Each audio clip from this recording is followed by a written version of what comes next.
Hi again. Yeah, I was discussing exercise and walking to help as a therapy during a brain injury. And a lot of times you may be able to start doing exercises such as walking and walking at a good pace. And a lot of times the doctors will think you're healed, but your brain is still healing on the inside. And with me, I have learned the hard way not to do anything that causes too much intracranial pressure, too much pressure in your head.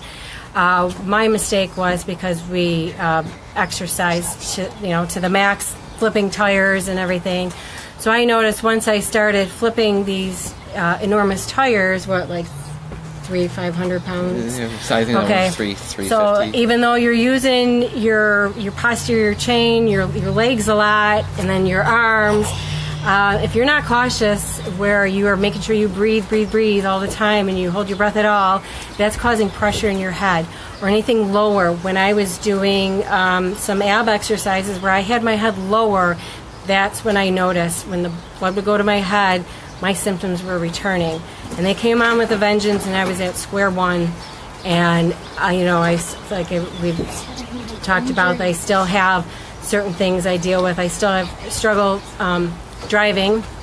I rarely drive because my proprioception is still a little bit off. And I tend to drive to the right, and I don't want to be one of those drivers that could cause an accident.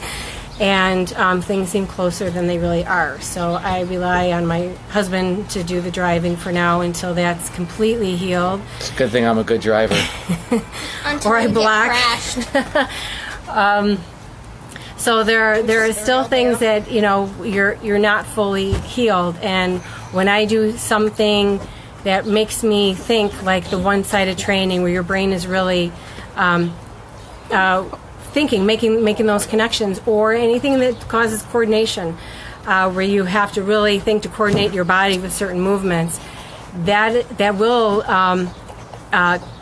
be a little symptom-inducing and cause you to slow down briefly while your brain makes those important connections to heal. And it does get better, and your recovery time does get better. But when you do go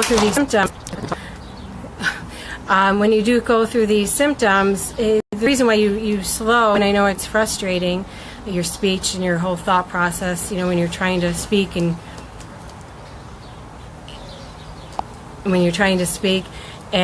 you're looking for that word, as if you have a huge file in your head trying to find that word, and then you can't remember how to pronounce the word, and you drag this one word out, long pause to try to speak. Or even writing, you'll notice your handwriting goes back to penmanship of a young child. You could write 3 words on a paper and take up the whole paper. Because your brain slows down the non-important functions of your body to keep your main organs moving when you get overloaded with stimuli.